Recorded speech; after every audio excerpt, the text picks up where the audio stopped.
The fire is overheating. Fire! Fire! Fire in the alley! Takbo pre.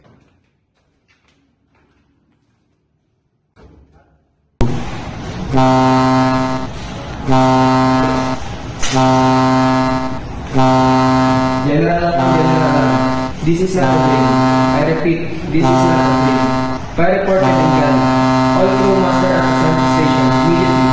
I repeat, this is not a dream.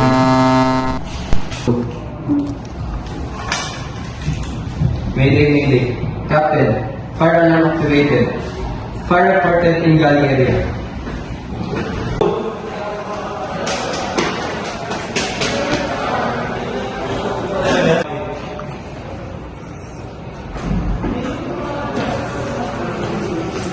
I have the connection, second officer.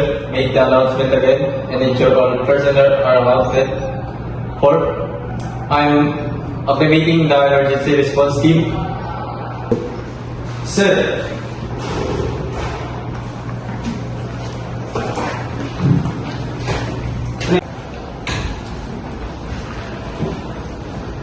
All hands. Fire in Gali. Master at emergency stations. Fire team assemble at forward master point. With full gear. Cook, report to the bridge immediately.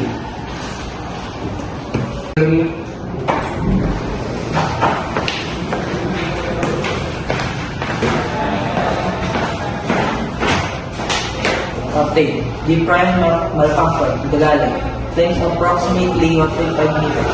Highway light evacuated. Intended to use fire blanket, but the fire was too intense. I secured the galley ventilation dampers on my way out. Control of any injuries.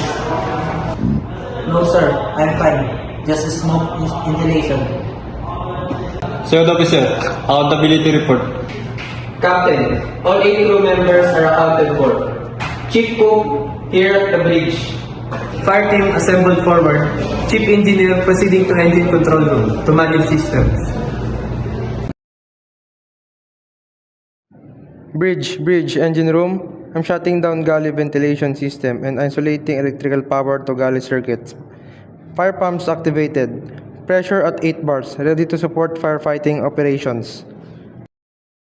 AB go, Cruz, Boro, full bases, now! Morata, you're in communication. Stay at this point and relay information to the bridge.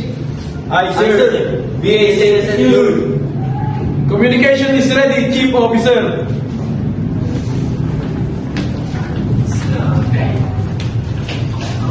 Galley fire, likely class F, we will use the big CO2. AB go, we are the National Man, AB Cruz and Boro. You are the boundary cooling from the passageway. Understood, sir. Boundaries cooling from safe distance. Ready for entry, Chief Officer. Bridge, fire team leader, radio check. Bridge, fire team leader, fire appears, contained to galley, cooking area. Moderate smoke, flames visible. Requesting permission to enter with post line and attempt suppression. Let's go! On my mark, we crack the door. Ready? I'm ready, Chief Officer. Entry in 3, 2, 1, go!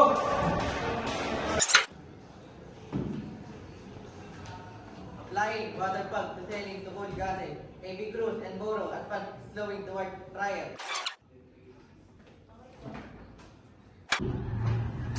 Advancing. I have a mission on prior. Chief Officer, flame are out. Bridge, fire team leader. We're gaining control using water plug application. Frying is cooling. Flames knocked down to 50%. Roger, continuous operation. Chief Engineer, prepare CO2 system for backup deployment if needed.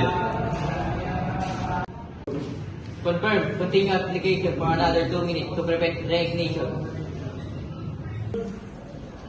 Bridge, fire team leader, fire exchanges, conducting final sweep or off galley area. No hot spot detected. Requesting permission to ventilate. Well done, fire team. Chief Engineer, start ventilation system on low speed. Fire team, exit the space and remove vehicle. Prepare for entry to conduct damage assessment. Ventilation activated. Slow speed. Monitoring smoke extraction. Sitting now, VI gear will be docked at master point.